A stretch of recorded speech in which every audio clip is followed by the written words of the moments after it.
Hello and welcome. Before we even start today, I just want you to do something for me. Just take a small pause, Yeah, just a quick breath. right? Take a breath, drop your shoulders a little bit, relax, because this is a safe space today. It really is. It is. And, we are going to keep things very simple today. Really clear, simple language. So if you are listening, please don't panic if you miss a word here or there. Exactly. You don't need a dictionary for this deep dive.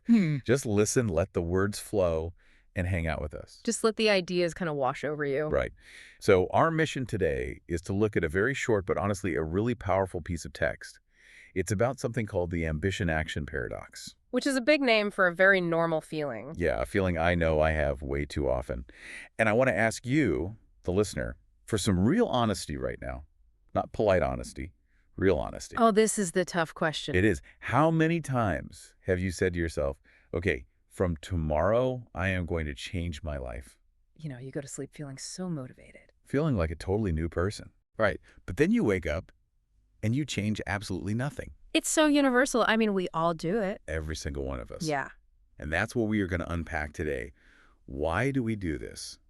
What is this paradox from the symptoms we all feel all the way down to the root causes inside our brains? And we really want to stress that it's not because you are a bad person. It's actually biology. Which is such a relief to hear, honestly.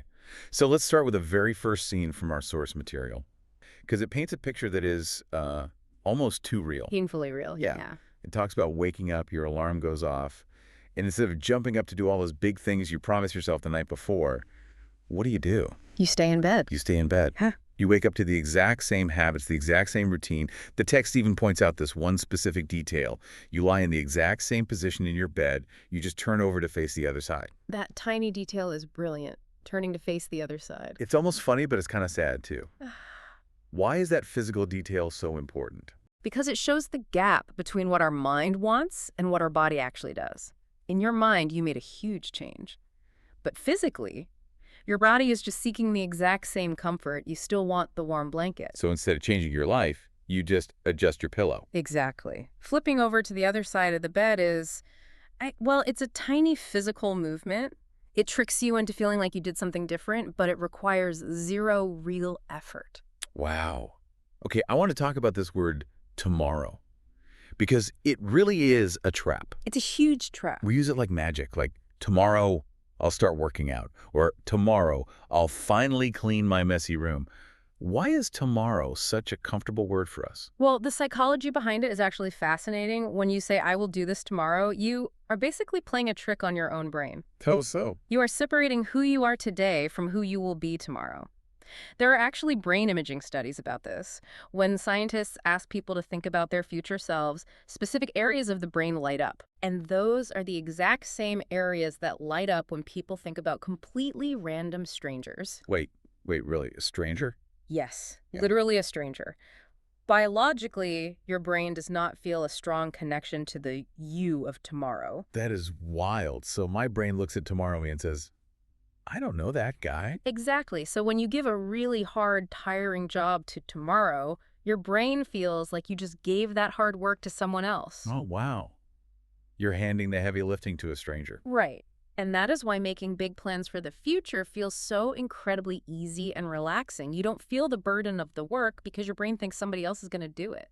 That makes so much sense, but it also sounds like a terrible, terrible trap. Yeah. Because if my brain thinks a stranger is doing the work, then I get to relax right now. You do. Which means if I get relief today just by promising to do it tomorrow, is my brain giving me a reward right now just for making a plan?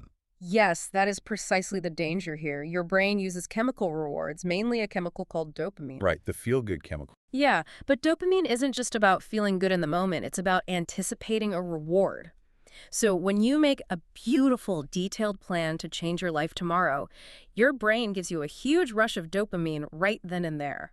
So I feel proud of myself. You feel proud, you feel successful, you feel like you achieved something, but you actually did nothing. My brain gives me the gold medal before I even run the race. Exactly. And once your brain gets that gold medal, it completely loses the motivation to run the actual race.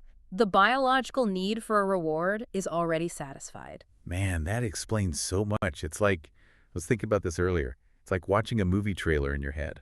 Oh, I like that. A movie trailer. Yeah, you get to watch all the fast, exciting action scenes of your brand new life. You see yourself waking up early, drinking green juice, being super productive. And the music is pumping in the background. Right, you get all the excitement of the new you, but you never have to pick up a heavy camera and do the actual boring work of filming the movie. That is a perfect analogy. The movie trailer is designed to give you a quick emotional spike, but real-life filming the movie is usually pretty repetitive. It's boring. It's tiring.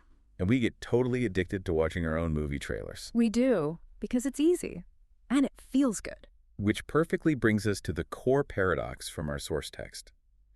The author calls this feeling being ambitious but lazy. It's a great phrase. But when I first read it, I kind of fought against it. Because, ambitious and lazy are opposites, right?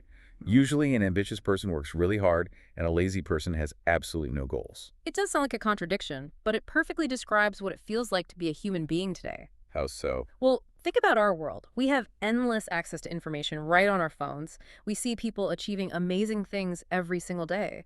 So our ambition is sky high. Yeah, we know exactly what is possible. Right. We have massive dreams in our minds.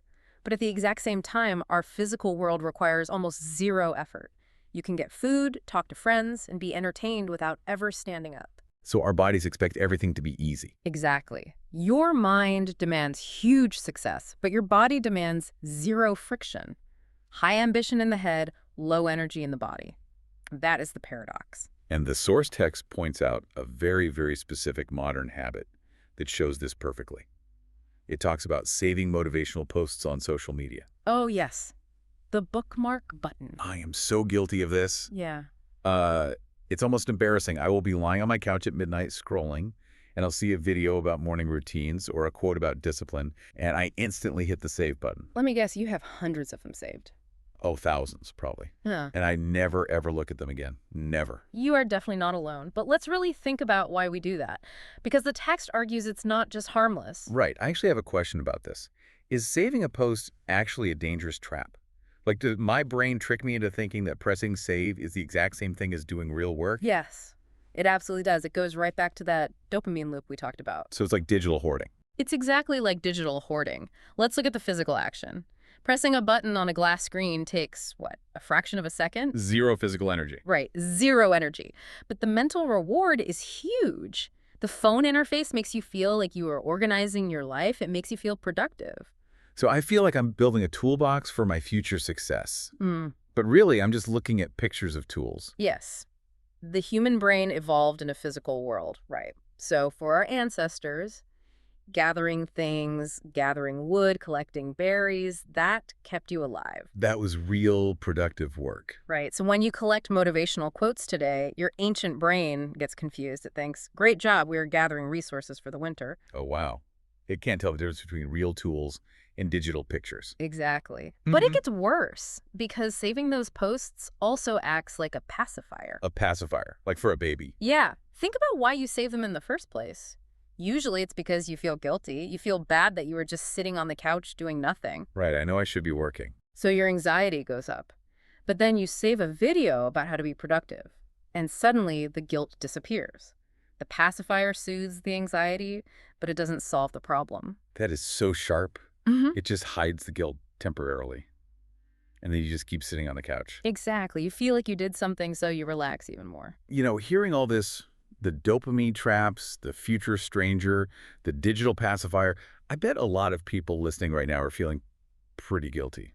Which is a heavy feeling. Yeah, it makes you feel like you're just broken. Like, why is my brain doing this to me?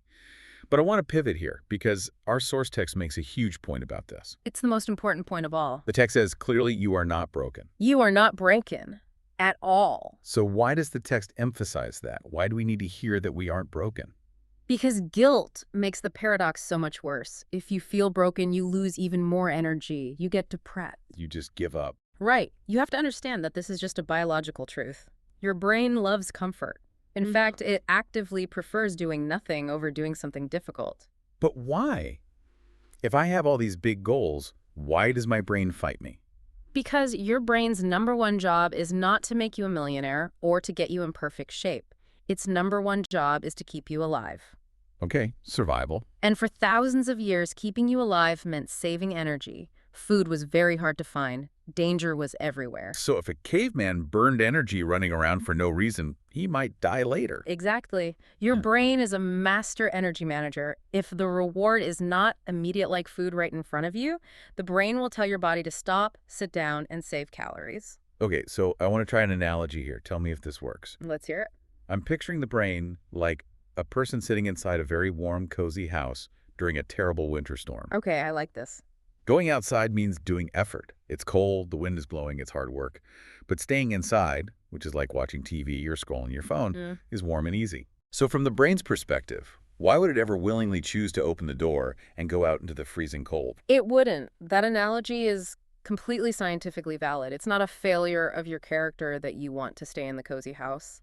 It is the natural design of a human being. But the problem is, the world we live in now is designed to keep us inside the house forever. Exactly. We live in a world full of distractions that demand 0 calories, so the brain just locks the door and gets comfortable. We have to stop blaming ourselves and start understanding how we are wired. Okay, so if my brain desperately wants to stay in the cozy house, what actually happens when I finally try to force it to go outside? Because that brings us to the next big part of our deep dive. A heaviness of starting. Yes. The text says the brain avoids action. And I want to spend some real time on this. Right. Why is the very first minute of doing something so much harder than, say, the 20th minute? It's a great question. Think about the physical feeling you get right before you start a hard task. Let's say you have to write a really long, difficult email for work. What does your body feel like right before you type the first word? Oh, it's awful. My arms literally feel heavy, like physically heavy. Yes. And my chest gets kind of tight. I suddenly feel incredibly sleepy, even if I just drank a coffee. Yeah. And this is the weirdest part. I suddenly get the urge to clean my room. Oh, the sudden urge to organize. Yeah. I'll be like, I cannot write this email until my desk is perfectly clean. What you are feeling right there is a defense mechanism. Scientists call it limbic friction. Limbic friction. Let's break that down into really simple English. What does it mean? So limbic refers to the part of your brain that processes basic survival drives and emotions. And friction is that pushing back, that resistance you feel. Like trying to drag something heavy across a rough floor. Exactly. When you try to force your brain to switch from resting to working, it requires a huge spike in energy. It's called activation energy. Activation energy. So it's just the cost of starting the engine. Right. And your ancient brain perceives that sudden demand for energy as a threat. So it sounds an alarm. It literally sends chemicals into your blood to make your muscles feel heavy, to anchor you to the chair. It is actively fighting me. The heaviness is my own body trying to stop me from wasting calories. Yes, your brain is doing its job. But the real tragedy is how we interpret that heavy feeling. What do you mean? Well, when you feel that extreme heaviness, what do you usually tell yourself? I tell myself I'm just weak. I think, wow, I really don't have discipline. Successful people probably don't feel this way. And that right there is the biggest lie of the entire paradox. Like, really? Absolutely. Every single person feels that limbic friction. The most productive, successful people in the world feel that exact same heaviness when they start something hard. Their brains want to save energy too. So what's the difference? If everyone feels the alarm going off, how do some people manage to actually work? The difference is how they interpret the alarm. People who get stuck think the heaviness means stop. They think it means something is wrong with them. Right, they take it personally. Exactly. But people who push through, they know it's just biology. They separate their identity from the feeling. They say, oh, my arms feel heavy. That's just my brain trying to save energy. It's normal. I'm going to start anyway. Wow. If I know my brain is just doing its normal job, I don't have to feel guilty. I can just expect the first 5 minutes to feel terrible and know it will pass. Yes. Once you get past that first few minutes of activation energy, the friction drops. The car is rolling and it gets easier. Okay, but I have a pushback here. Go for it. Even if I know it's just biology, it is still incredibly hard to push that car to get it moving. If I know my brain is going to fight me, how do I win that fight without using up all my willpower? Yeah. How do I trick my brain? You don't try to push the whole heavy car at once. You have to lower the activation energy so much that your ancient brain doesn't even notice what you're doing. Ah, okay. Make the action really, really small. Exactly, which is exactly what our source text tells us to do in the final section. It moves us from the theory into reality with a very simple action step. Right, the listener exercise. The text says to take a piece of paper, or your phone and write down one simple sentence. And notice the language the author uses. They specifically say, this is not homework, don't worry. Yeah, why do they say that? Because the word homework carries a massive amount of limbic friction. Oh, totally. Homework means stress, it means effort, it means being judged. The brain hates homework. But writing one single sentence, Huh? that feels harmless. The brain looks at that and says, oh, one sentence, that barely costs any calories. We can survive that. So you sneak past the brain's alarm system. Precisely. But the act of writing is incredibly powerful. Taking a thought from inside your abstract mind and turning it into physical words in the real world. That bridges the gap. It's like, okay, here's how I visualize it. Thoughts in your head are like clouds. Clouds. Okay. They are foggy, Yeah. right? You can't catch them. They constantly change shape. I want to be better. I want to work out. I need to focus. It's just a big fog. Yes. Very chaotic. Writing a sentence down is like freezing that cloud into a solid block of ice. Now you can actually hold it. You can put it on your desk and look at it. It's real. That is a beautiful way to explain it. When you hold it only in your mind, your brain is just spinning in circles. But when you move your hand and write, you force your brain to stop spinning and make something concrete. So let's look at the exact sentences the text gives us. There are two prompts. The first one is, I am ambitious but lazy because... This is a very deep prompt. It is. I am ambitious but lazy because...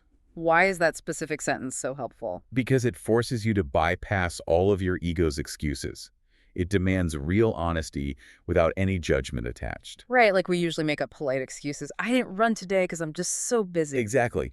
But when you force yourself to write the end of that prompt, you might write, because I am terrified of failing, or because I am addicted to scrolling on my phone. Oof, that hurts to admit. It does hurt for a second, but a hidden fear is much more powerful than a visible fact. Once you write it down on paper, it's not a scary monster in your head anymore, it's just ink. You can look at it and say, okay, I see the problem. That makes total sense. You can't fix a problem if you refuse to name it. And then there's the second prompt from the text. Yes. Today I will. Today I will. Let's compare that to what we talked about at the very beginning. Yeah. How is today I will different from tomorrow I will? It is the exact opposite. We learned that tomorrow I will is a fantasy. It gives your power to a stranger in the future. Right, the fake dopamine hit. But today I will destroys that fantasy. It pulls all of the responsibility right back to right now. It shrinks your time horizon. Shrinking the time horizon. I like that. It lowers the friction. If you say, I will write a book, your brain panics. But if you say, today I will write one sentence, the brain is fine with that. And the size of the action really doesn't matter, does it? Like, today I will drink a glass of water, or today I will put my shoes by the door. The size does not matter at all. What matters is that you break the paralysis. The second you take a physical action in reality, you change your identity.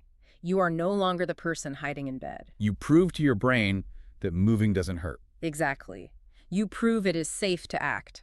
Wow, this has been such a journey today. Just to briefly summarize for everyone listening, we all fall into the tomorrow trap. We make huge plans to feel good today, but we leave the hard work to a future version of ourselves that our brain sees as a total stranger. Right. And we end up with huge dreams, but no physical energy, because our ancient brains love the comfort of the modern world. Our brain hates the heavy feeling of starting. It rings the alarm bells to save energy. But, and this is the key, we are not broken. Not breaking at all. It's just biology. So to beat the biology, we just have to make the starting step so small it doesn't trigger the alarm, which is why we want you, the listener, to actually try this today. Yes, please do. Grab a piece of paper or just open the Notes app on your phone. Write down one of those prompts. I am ambitious but lazy because, or today I will. Prove to yourself that you can take one small step out of your head and into the real world. And as we wrap up, I want to leave you with one final thought to maybe mull over today. Oh, I'd love to hear it. We spent a lot of time talking about how comfortable it is to say, I will change tomorrow. But I want you to think about this. What happens to your big ambitions, your huge dreams, if tomorrow always stays tomorrow and never actually becomes today? Wow. What happens if your whole life stays trapped in the future? That is heavy, but it's so true. The movie trailer in your head is fun, but you have to eventually pick up the camera. Thank you all so much for sharing your time with us today. Remember, just listening is learning, but clarity really comes from action. Have a wonderful rest of your day, and we'll see you next time.